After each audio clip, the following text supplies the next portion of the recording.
xiêm kinh về tùng na phơ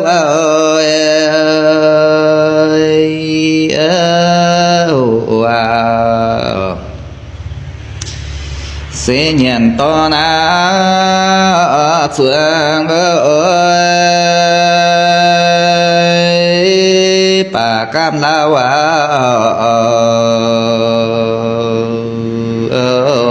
phàn ơi sẽ lùa phơ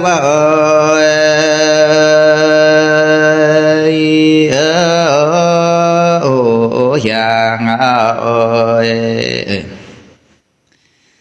có thọ tại mày khi bà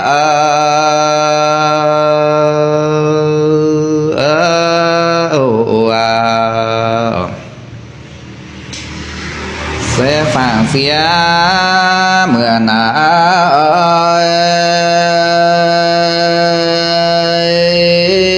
luồng về quê tây về chia giang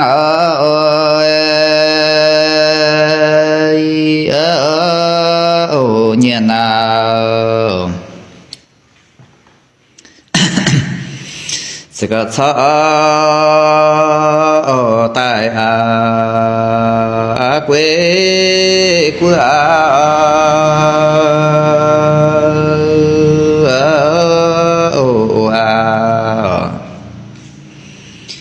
họ nhận để cú nà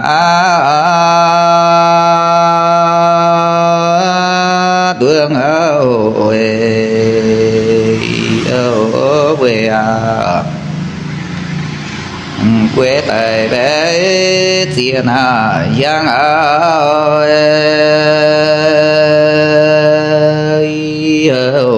phàng quê của bên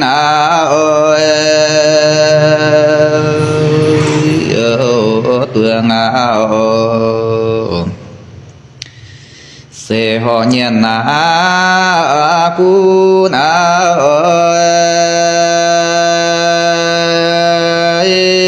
nín tùng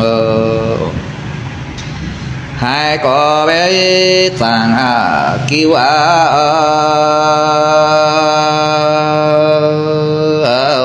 làng ơi